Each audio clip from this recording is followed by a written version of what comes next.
pour une nouvelle vidéo, et pas des moindres. C'est une vidéo que je voulais faire depuis pas mal de mois, enfin auquel j'ai pensé depuis pas mal de mois et que je voulais faire même il y a un an de ça, je sais plus, bref, avant que je reprenne là maintenant là. Et j'ai écrit sur mon fameux carnet comme d'habitude plusieurs idées de vidéos. Et puis je vous ai dit, et puis je me suis dit, ok, même encore dans mes objectifs de début d'année que vous pouvez retrouver sur mon compte Instagram en barre d'infos, il y a quelque chose que je vous dis tous les mois depuis maintenant 2 ans, parce que ça fait 2 ans que j'ai cet objectif, c'est d'avancer dans ma découverte des livres de Brandon Sanderson. Bon alors ok, spoiler alert, j'avance plutôt bien, même si l'année dernière j'ai pas autant avancé que j'aurais voulu. Du coup je me suis dit, c'est bien beau de vous dire ça, mais est-ce que je ne vous parlerai pas de cette fameuse avancée? Et est-ce que ça ne vous donnerait pas encore plus envie de découvrir cet auteur? Parce que contrairement à ce que vous pourrez croire, ce n'est pas qu'un auteur de fantasy adulte. Il propose également d'autres genres et c'est pas forcément cantonné qu'à l'adulte. Et puis il faut pas avoir peur du fait que ce soit cantonné en fantasy adulte parce que ça reste hyper accessible.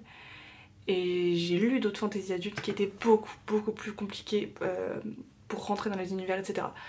Donc bref, tout ça pour dire que cette vidéo ne servira qu'à vous endoctriner. Ok, c'est un mot très fort. Mais à vous donner envie de découvrir enfin Brandon Sanderson si ce n'est toujours pas fait.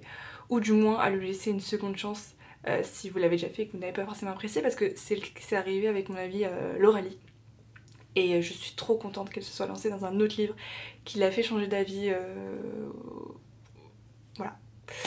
Du coup, c'est parti, on se lance. Alors en fait, moi, mon challenge de base, je vous en avais déjà parlé rapidement, c'était de le découvrir de façon chronologique, donc tous ces livres, vraiment tous ces livres. Je me suis notée, enfin, je crois qu'il me manque un genre d'univers où il a fait des graphiques ou ce genre de choses. Je les ai pas mis parce qu'ils m'intéressent pas plus que ça, mais alors par contre tout le reste j'ai noté, ce qui fait une sacrée liste parce que en gros ça représente tout ça. Voilà. J'ai coché ce que j'ai lu, c'est en rose, et il y a des petits points violets, ça veut dire que je les ai achetés, mais que je ne les ai pas encore lus. Du coup, pour vous faire un... Alors là, il va falloir la place sur le côté gauche parce que je vais mettre tous les visuels ici, parce que bien sûr, je n'ai pas les livres sur moi. D'ailleurs, je vous ai pas précisé, mais c'est bien sûr l'auteur qui est le plus représenté dans ma palle et dans ma bibliothèque depuis que je l'ai découvert, parce que ce mec n'arrête pas d'écrire. Du coup, j'achète tout et enfin pas tout d'ailleurs, mais au moins ses projets secrets, je les ai tous achetés parce que j'avais peur qu'ils soient out of stock. Et comme c'est une des rares fois où on a des livres un peu hardback, etc., collector pour cet auteur, donc je me suis bien sûr ruée dessus. Mais du coup, moi, le premier livre que j'ai découvert, qui était également son premier livre écrit, c'est Elantris. Du coup, c'est de la fantasy, alors de base c'est écrit comme un one-shot.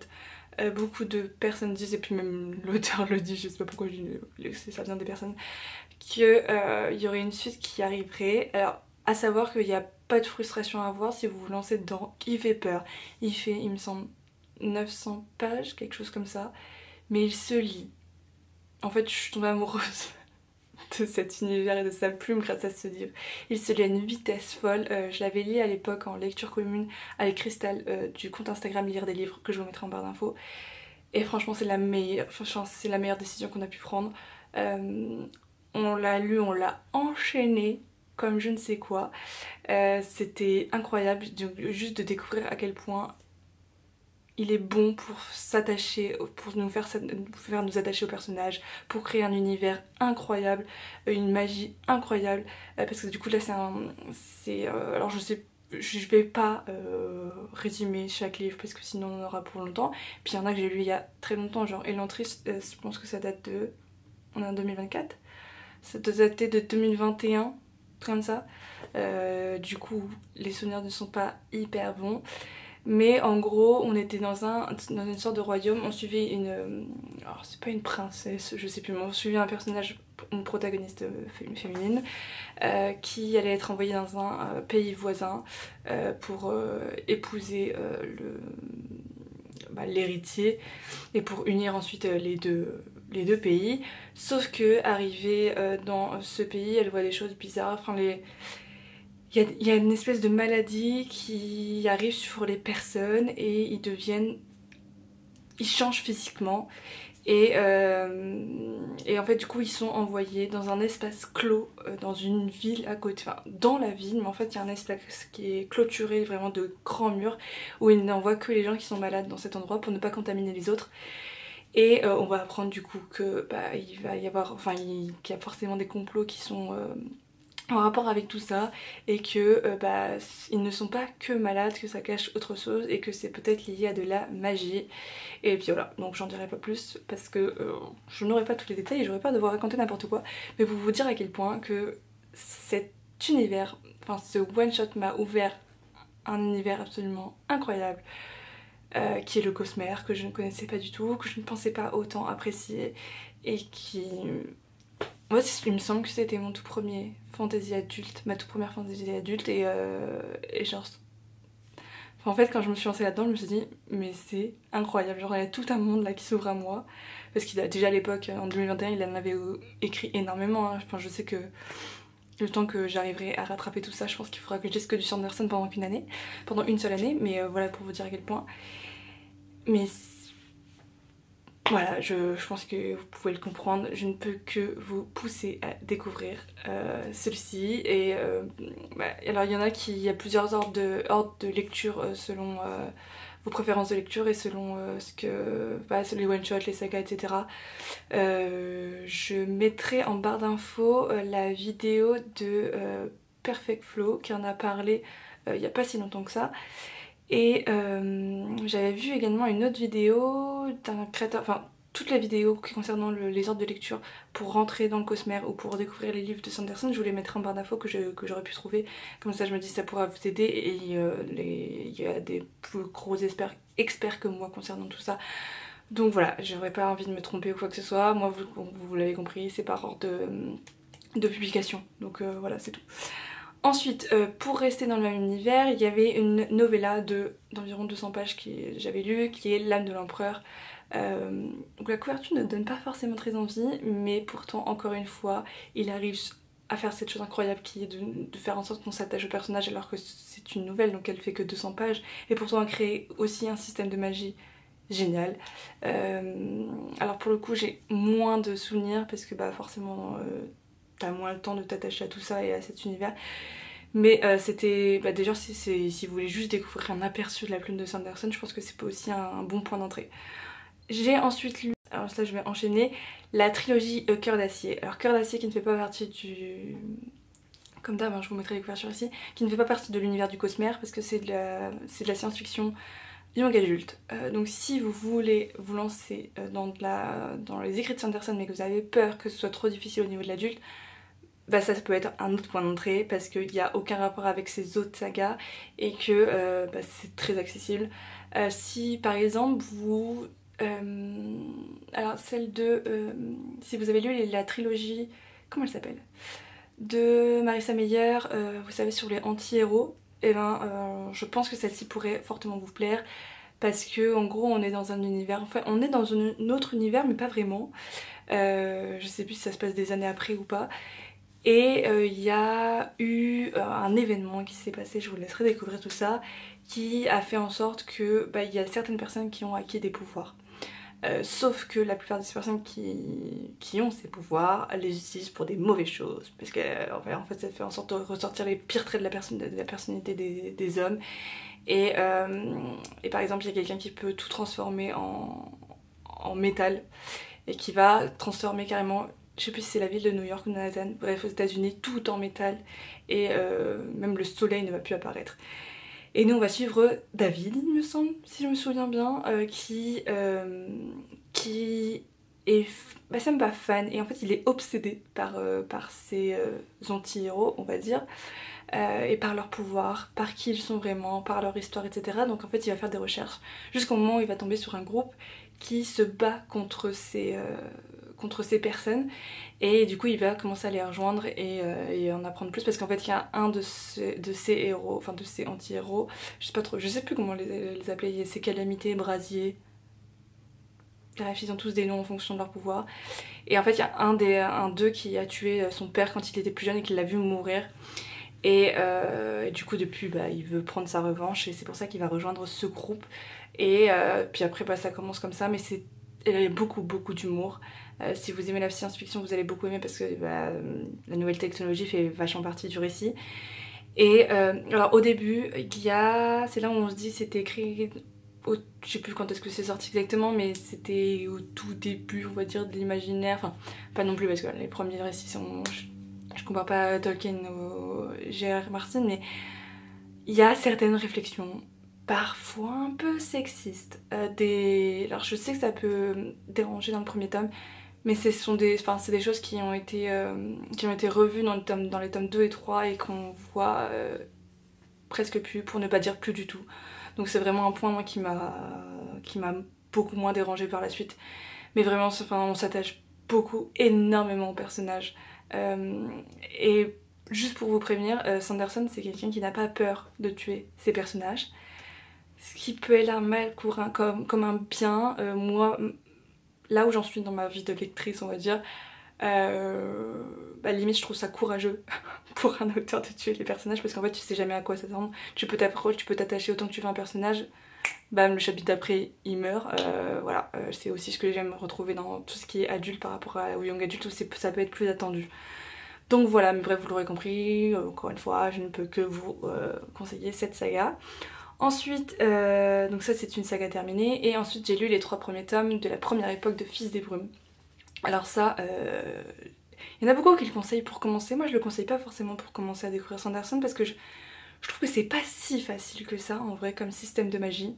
C'est un système de magie qui se base sur les métaux, donc en fonction de... Et en fait le métaux est en poudre, et en fonction de ce qu'ils avalent, ça donne certains pouvoirs à certaines personnes qui peuvent contrôler ces métaux et ensuite qui peuvent, je ne sais pas moi, aller plus vite ou ce genre de choses. Mais c'est hyper bien fait, mais je vous dis, ça demande de la concentration et c'est un univers qui est énorme. Enfin, il a créé un truc de dingue, Sanderson là-dedans. Il y a des personnages... Alors, je suis pas la plus grande fan du personnage principal de cet univers, Vin. J'ai jamais été une très grande fan de son personnage, mais j'ai toujours préféré les personnages secondaires. Mais tu t'attaches vraiment à un point incroyable. On découvre au fur et à mesure tout l'univers qu'il a créé autour des Fils des Brumes. Et c'est juste dingue. Le premier tome m'a brisé. Je me revois encore le lire pendant les vacances d'été. Alors c'est que des pavés, hein, c'est 900 pages, mais comme pour Elantris, en fait, c'est des pavés qui se lisent excessivement bien. Enfin vraiment, vous enchaînez les pages parce que vous avez juste envie d'en apprendre plus sur les révélations. Mais oui, le premier tome m'a détruite. Ceux qui l'ont lu comprendront pourquoi, mais encore une fois, c'est dire à quel point il arrive à faire en sorte qu'on s'attache au personnage, et bah, c'est encore une fois la beauté de sa plume. Enfin, c'est absolument incroyable. Fils des Brumes rentre dans l'univers du Cosmer, donc voilà. Pour celui-ci, du coup, moi j'ai fini la première trilogie. Ensuite, j'ai passé l'ordre chronologique parce qu'il y avait une saga que je voulais absolument découvrir et que je savais qu'il n'était pas dans le Cosmer et que ça me ferait une pause entre 2 grosses fantaisies adultes chez cet auteur. Du coup j'ai découvert fin d'année dernière, donc en décembre 2023, enfin, parce que je rêvais de découvrir, je ne voyais que des coups de cœur sur ce livre. J'ai découvert Skyward, donc le premier tome de Skyward, qui est de la science-fiction young adult encore une fois. Contrairement à Cœur d'acier qui se passe dans notre monde, Skyward ça se passe, je sais pas si je peux le mettre en planète opéra, mais ça se passe dans l'espace en gros. Et nous on va suivre Spensa, ouais j'ai eu un trou. On va suivre Spensa en gros qui est considérée comme la fille d'une lâche, donc qui ressent énormément de honte parce qu'en gros à l'époque son père faisait partie d'une sorte d'armée et au moment où ils se sont tous fait attaquer, donc pour la plus grosse guerre qui a pu exister, il s'est enfui. Il a été tué à cause du fait qu'il se soit enfui, et du coup depuis Spencer doit subir, c'est la réputation que son père a pu mettre sur sa famille. Et elle a beaucoup de mal avec ça. Elle rêve depuis toujours de suivre les pas de son père et de devenir une pilote. Pilote d'un vaisseau et de rentrer du coup dans l'académie où ils sont formés pour devenir des pilotes. Ça va être très compliqué. Encore une fois, elle va devoir se battre contre la hiérarchie qui ne veut absolument pas qu'elle rentre parce que honte. La honte, si elle rentre, imaginez la fille d'un lâche. Finalement, elle va réussir à rentrer et puis et on va assister à leur cours entre eux, au fait que... En fait, elle a toujours été très solitaire du coup parce que personne ne voulait lui parler, personne ne voulait devenir son amie à part une personne. Finalement, on va la voir construire des amitiés, évoluer, grandir, apprendre beaucoup de choses sur cet univers. Sur ce qui est vraiment arrivé à son père, sur les Krell, parce que les Krell ce sont les méchants qui les attaquent sans cesse et qui envoient des vaisseaux sans cesse contre eux. Et c'est énorme, c'est énorme. En fait j'ai fini l'année 2023 avec un coup de cœur, donc pour vous dire à quel point. Pour le moment il y a le tome 1, 2, 3 qui sont sortis en français, il y a un tome avec que des nouvelles. Je crois qu'ils ont appelé le tome 2.5, mais tu peux le lire qu'après. Il y a des séances de lecture, etc. Et en fait, je lis le tome 2 normalement en LC avec Lauralie, parce que Lauralie l'a découvert là en janvier, fin janvier, début février, je ne sais plus exactement. Elle a eu un coup de cœur, c'est ce que je vous disais. En fait, Lauralie avait lu à l'époque Fils des Brumes tome 1, elle avait pas du tout aimé. Et moi, depuis, je faisais en sorte de la tanner là, pour qu'elle découvre un autre de cet auteur. Elle a enfin découvert Skyward et elle a eu un coup de cœur, donc vraiment pour dire à quel point en fait c'est pas parce qu'une saga d'un auteur ne vous plaît pas ou en one shot ou quoi que vous n'aimerez pas une autre de ces sagas. Sachant que il y a des univers, il y a absolument rien à voir, c'est juste que tu peux ne pas aimer l'univers mais aimer la plume. Donc n'hésitez pas à tenter autre chose parce qu'il y a le choix. Il y a énormément de choix. Ensuite il faudrait que alors là c'est tous les livres que j'ai lus de Brandon Sanderson. Maintenant on va passer aux livres que je n'ai pas lus et que j'aimerais bien lire dans les mois, semaines à venir. Alors niveau sens, là je vais vous le faire par sens de publication, enfin par ordre de publication. Il faudrait que je lise Les Légions de Poussière, qui m'intéresse moins, mais je vais quand même lui donner sa chance parce que bah écoutez, comme j'ai toujours eu que des bonnes surprises avec Sanderson, pourquoi pas. Ensuite il faudrait que je lise Warbreaker qui est un one shot sur, il me semble, la manipulation de la magie des couleurs, un truc comme ça. J'ai vu Amandine de Plume et Chimère le lire en janvier ou fin d'année, je ne sais plus exactement, qui a adoré sa lecture.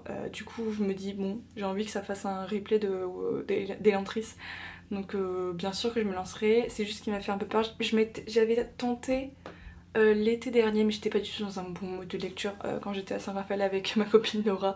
Vraiment, genre, c'était absolument pas le moment, j'arrivais pas à lire rien. Donc je me suis dit non, celui-ci, je vais en profiter de A à Z et je veux être concentrée sur celui-ci, ne lire que ça. Du coup, je sais que pas du coup Skyward, mais après Skyward, le tome 2, normalement je me lance dans Warbreaker. Ensuite, il y a également que j'ai passé, il y a un roman avec plusieurs nouvelles dedans, des nouvelles qui se lisent en fonction, alors que tu peux lire. Du coup moi je les ai mis par ordre de parution parce qu'il y en a qui les enchaînent tous d'un coup. Je pense pas que ce soit une très bonne solution parce qu'il y en a qui sont des clins d'œil par exemple aux archives de Rochard, il y en a d'autres qui sont des clins d'œil à Fils des Brumes, il y en a d'autres qui sont des clins d'œil il me semble à Cœur d'Acier, j'ai eu l'impression. Donc j'avoue que pareil, ça je les garde par ordre de parution. Donc du coup j'ai déjà lu dans 6ème du Crépuscule, donc qui est le nom du recueil de nouvelles, j'ai déjà lu Instantané. Alors c'est vrai que j'ai eu du mal par contre à le replacer par rapport à quel univers, avec quel livre il avait un rapport en fait, elle avait un rapport cette nouvelle. Mais c'était chouette, ça se lit très rapidement et j'ai passé un bon moment. Mais c'était rien de transcendant, je vous conseille pas de commencer par ça, clairement pas.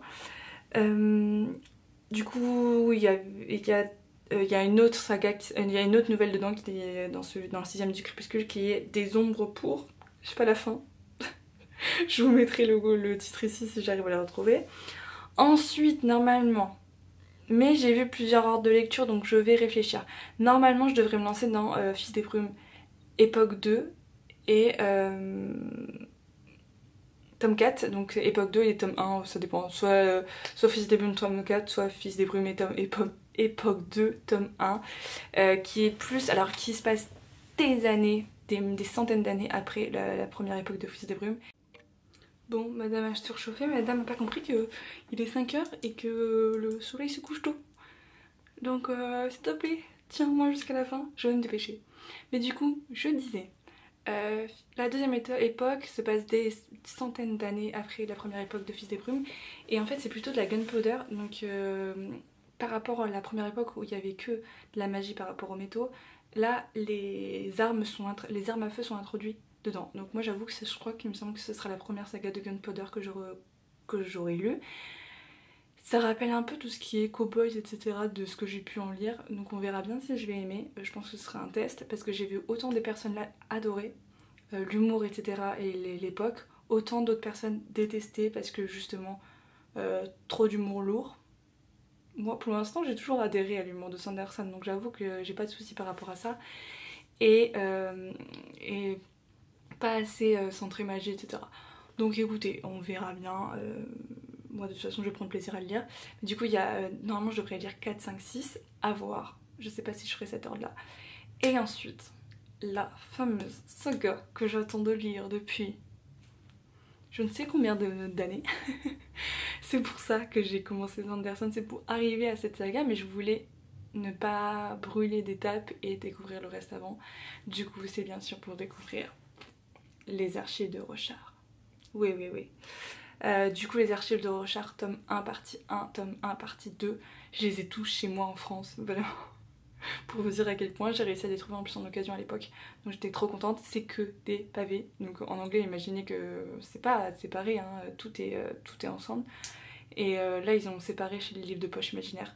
Mais apparemment c'est l'accomplissement de la plume de Sanderson, enfin vraiment à son meilleur. C'est apparemment, bref, le meilleur univers, la meilleure saga qu'il ait pu écrire jusqu'à maintenant. Je crois que ça fait partie de mes... Ce qui sera une autre vidéo dont je vous parlerai plus tard. Ça fait partie des livres de ma page sur Goodreads les mieux notés. Je crois qu'il y a des milliers de notes et ce livre était quelque chose comme à 4,6, 4,5. Donc c'est quelque chose que tu vois très très rarement. Et bref, c'est une saga qui est tellement aimée. Vraiment, je n'ai jamais vu un seul avis négatif sur cette saga. Du coup, ce serait le tome 2, partie 1, partie 2 qui suivrait normalement. Donc ça fait quand même 4 grosses pavasses. Hein. Ensuite une petite pause, parce qu'on a besoin d'une petite pause dans tout ça. Une des nouvelles dans 6ème du crépuscule, donc c'est Danscord, qu'il faudrait que je lise apparemment. Ensuite on reviendrait dans les archives de Rochard avec le tome 3.1 et 3.2. Une autre petite pause dans 6ème du crépuscule avec la nouvelle qui s'appelle justement 6ème du crépuscule. Ensuite ce serait le tome 4 partie 1 et partie 2. Là je vous parle vraiment d'ordre chronologique et pour pas me faire spoiler et pour avoir tous les éléments nécessaires pour les prochaines qui sont sorties. Parce que du coup, bien sûr il y a le tome 2 de Skyward, mais ça c'est un truc que je mets à part parce que il n'y a aucun rapport entre les deux. Du coup je le lirai quand on avancera. Bah non, en fait je vous ai déjà dit, j'ai prévu de le lire là en février, fin février, donc ça ce sera bon. Ensuite il y a un tout petit livre qui, je sais pas si c'est une nouvelle ou un tout petit roman, mais qui n'a rien à voir avec tout ça et qui est inspiré d'un univers de jeux vidéo, donc c'est Les Enfants de l'Innommé, donc que je me suis procuré. Ensuite, dans l'univers de... Là on revient dans l'univers du Cosmere.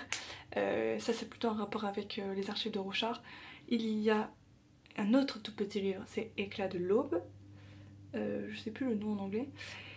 Ensuite, il faudrait que je lise Skyward 3, mais encore une fois, c'est un livre que je lirai quand j'aurai envie de le lire et quand on se dira avec l'oralie qu'on veut continuer la lecture commune. Et ensuite arrivent tous les projets secrets. Alors, je les mets après, je sais que Sanderson a dit qu'on pouvait même commencer par le premier de son projet secret. Moi, j'avoue que j'ai envie d'avoir toutes les... Il y a les insights là, tous les petits secrets, vous voyez, disséminés par-ci par-là pour pouvoir pour pouvoir comprendre exactement tout ce qui se passe.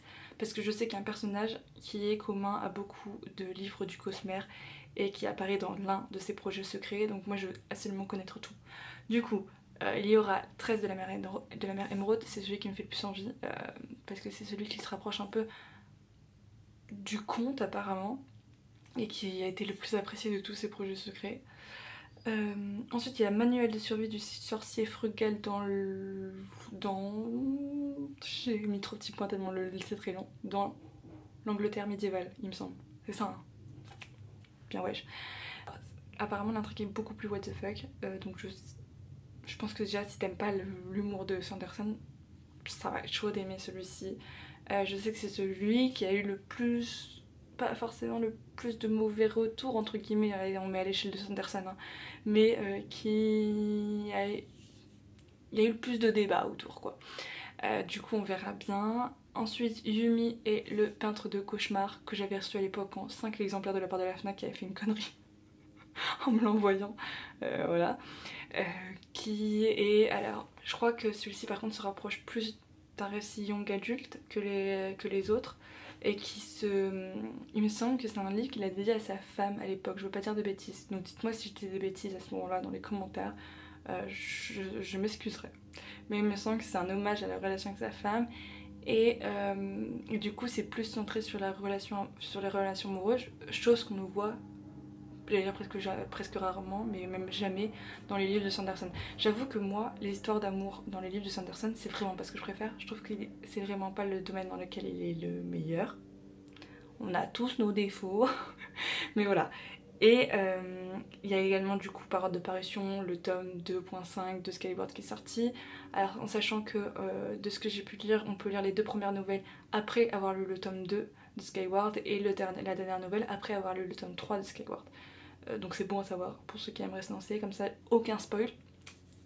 Et enfin pour finir, L'Ensoleillé, aka le 4e et dernier des projets secrets de Sanderson, qui a apparemment le plus de références au Cosmer et aux archives de Rorschach. Donc c'est pour ça que je le mets à la toute fin, parce que clairement si je le lis avant, je n'aurai aucune référence. Donc voilà, et tout ça pour dire que forcément il a été annoncé un nouveau tome des archives de Rorschach qui sortirait toute fin d'année 2024. Donc au moins je me dis, j'essaye de me mettre le plus à jour possible. Jamais de la vie j'arriverai au moment où en décembre 2024 je vous dirai ouais je suis tellement à jour que là je vais lire le dernier tome sorti en VO de Sanderson. Non, je vous jure que non. Ne comptez pas sur moi parce que vraiment c'est pas possible en fait. Là je peux déjà vous dire que non. Si j'arrive déjà à en lire, je sais pas moi, 5 dans l'année, je serais contente. J'avoue que j'aimerais vraiment beaucoup avancer. Ce serait un gros goal. Parce que en fait à chaque fois je mets longtemps à me lancer dedans parce qu'ils me font peur à cause de l'épaisseur. Mais quand je suis dedans, enfin ça passe tellement vite et ça se lit tellement bien que je me dis mais pourquoi tu t'es pas lancé avant? Du coup, à Mélanie du futur, si tu as peur de te lancer, pense à cette phrase. Genre tu passeras tellement de bête de moments que tu regretteras de ne pas t'être lancé avant. Donc voilà. Et ça c'est pour vous aussi, là, si vous avez des Sanderson dans votre pal, je vous jure, faites-moi confiance, sortez-les. C'est pas pour rien que ce mec est devenu le roi de la fantasy adulte et qu'il a repris par exemple des grosses séries comme La Roue du Temps de j'allais dire Robert Jackson Bennett, pas du tout. De Robert Jordan, je sais plus. Putain, je confonds les noms à chaque fois. Mais bref, s'il lui a fait confiance pour reprendre son énorme saga, la saga de toute sa vie, voilà, c'est pas pour rien. Du coup, voilà. Je pense que cette vidéo aurait été pas mal longue, mais je suis trop contente parce que je rêvais de la faire depuis des mois, des années. Peut-être pas des années, beaucoup de mois. Mais j'espère que ça vous a plu. J'espère que ça vous aura surtout donné envie de vous lancer dans du Brandon Sanderson. Et n'hésitez pas à me dire tout ce que vous avez déjà lu, ce que vous aimeriez lire, ce par lequel vous pensez commencer. Et encore une fois, n'hésitez pas à voir dans la barre d'infos pour voir des ordres de lecture si vous le souhaitez, si vous préférez, plutôt que faire par ordre de parution, ce que je peux comprendre. Donc voilà, moi je vous fais de très gros bisous. Vous savez quoi, comme on est sur un liste de Sanderson, si vous ne voulez pas commenter de phrases en particulier, ce que je peux comprendre, mettez l'épée, vous savez, comme ça là. Pas Satanas, hein. L'épée. L'épée comme ça, là, pour dire que c'est de la fantaisie. Voilà. Ou toute chose qui, ou tout emoji qui vous fait penser à la fantaisie. Pas des failles, il n'y a pas de failles hein, dans les univers de Sanderson. Il n'y a pas de failles, il n'y a pas de gobelins, il n'y a pas de nains ou ce genre de choses. Enfin, quoique je dis ça là, mais attends, je ne connais même pas l'univers des archives de Rochard. Je parle peut-être trop vite. Mais ce dont je suis sûre, c'est qu'il n'y a pas de failles. Voilà. Donc voilà, encore une fois, je vous fais de très gros bisous. N'hésitez pas à liker, à vous abonner, à partager, à faire ce que vous voulez. Et moi, je vous retrouve pour une prochaine vidéo parce que je suis de nouveau à fond. J'espère que ça s'est vu dans cette vidéo. Hein. Allez, gros bisous.